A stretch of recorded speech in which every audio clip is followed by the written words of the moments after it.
No? Opo, okay naman siya. Okay naman si ayos lang. Ano ka Kasi ba? hangin talaga. Gani init na po, no? Babang gapon. Okay. So, yes, okay lang.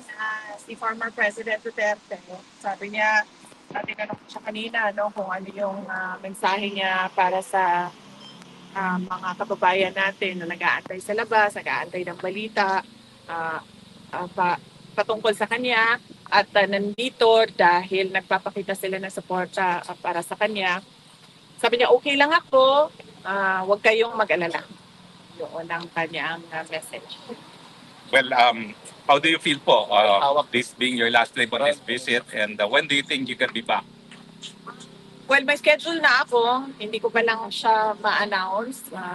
May pinag-usapan ako, schedule sa mga susunod na mga weeks. Hindi ko pa lang siya ma-announce dahil wala pa akong ticket.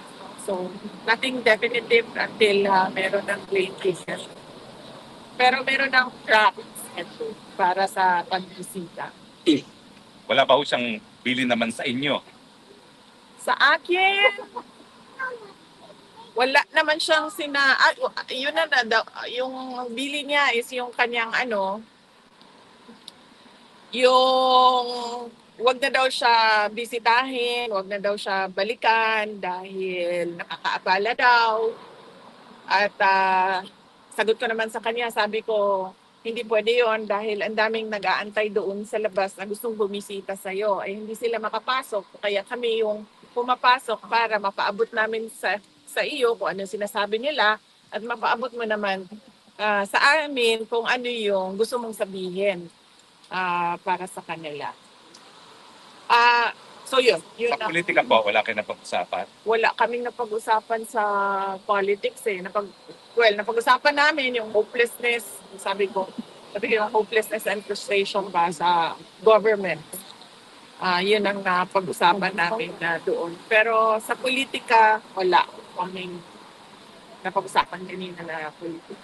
Okay, questions? Ma'am, salamat po sa update kay dating Pangulong Rodrigo Duterte. At sa po sa mga tanong namin ngayon, ma'am, pabor po ba kayo sa panukala ni Senator Robin Padilla na ibaba ang minimum age of criminal liability, mga batang edad 10 to 17 na masasangkot sa karumal-dumal na krimen tulad ng murder, rape at drug-related cases? Hindi na muna ako mag-comment dahil hindi pa naman siya pinag-uusapan doon sa loob ng Senado.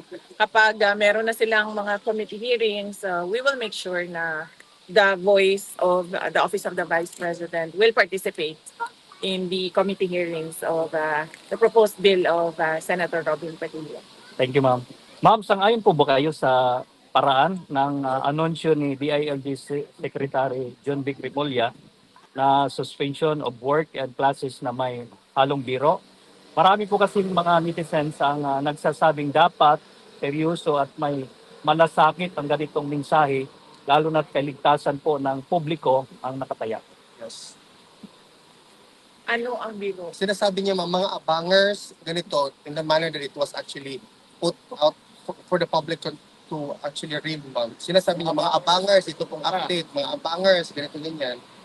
So, Sandali Hindi ko rin na-gets.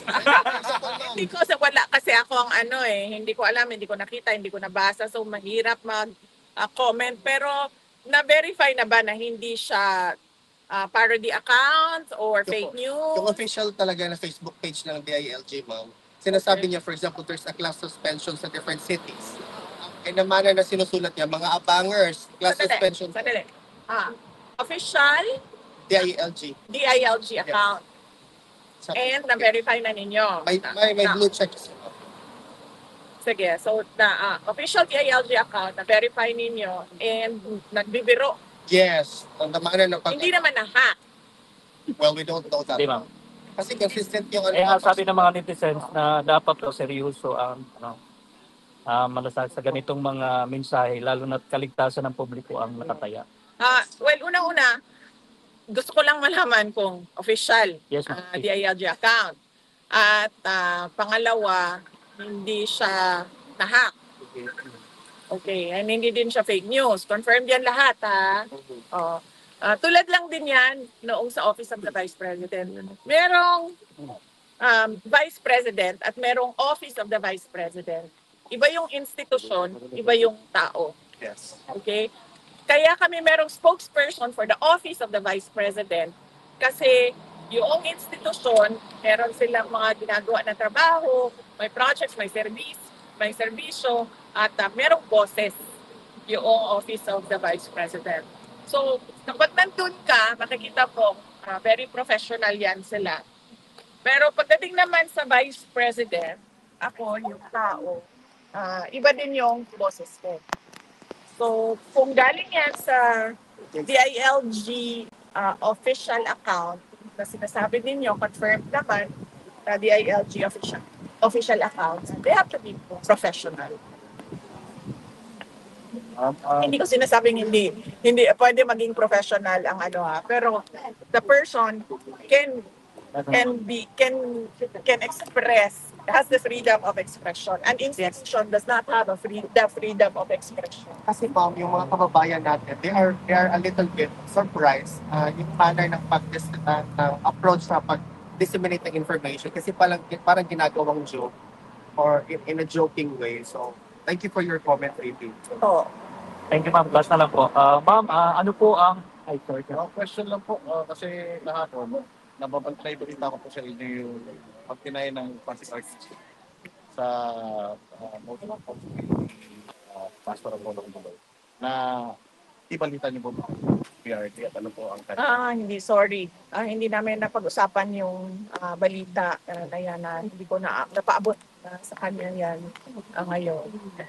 Thank you, ma'am. Ma'am, ano po yung ang reaction niyo sa inilabas ng safety alert ng Ministry of Education ng China kaugnay sa pag-aaral ng kanilang mga estudyante sa Pilipinas kung saan binanggit ang umano'y tumataas na banta sa seguridad at insidente ng harassment sa mga Chinese national? Oh, well, karapat-dapat lang na mag-issue sila no, dahil may obligasyon yung state to protect its citizens wherever they may be found, sa labas man ng China o sa loob ng China. So, kung merong mga ganun na pangyayari na nadidelikado yung buhay nila or merong harassment, merong threats na nangyayari, ay dapat bigyan nila ng sapat na warning yung kanilang mga citizens para sila naman ay makapaghanda or meron silang magagawa para sa proteksyon ng sarili nila. Thank you, ma'am. Vivi, do you have a comment? Kasi sinabi ng Senate mismo, ni Senator Gatchalian, I think, he said that the Senate will convene as a high impeachment court on the 4th of August to hear out the impeachment complaint against. Do you have a comment with respect to this? Kasi this is exactly 1 week after the SONA ng Pangulong Bongbong Marcos. Hindi na muna ako mag-comment about sa impeachment kasi merong spokesperson for the impeachment topics. Ito yun si Attorney Michael Poma. So, if you can find time to reach out to him to ask him questions about the impeachment, then he would gladly answer questions about the impeachment. Thank you, Vivi. VP, do you have any expectation na sana i-bring up ni President Trump kay Presidente Marcos Jr. ang issue ng ICC and about former President Duterte? Wala akong expectation. Wala akong expectation na i-bring up niya doon anything favorable to former President Rodrigo Duterte. Likely, i-bring up niya doon, pero ang kanyang sasabihin ay things that are unfavorable to President. Because he will really defend what they did to the former president. No, I meant on the part of President Trump. President Trump to President Marcos. Mayroon ba silang meeting?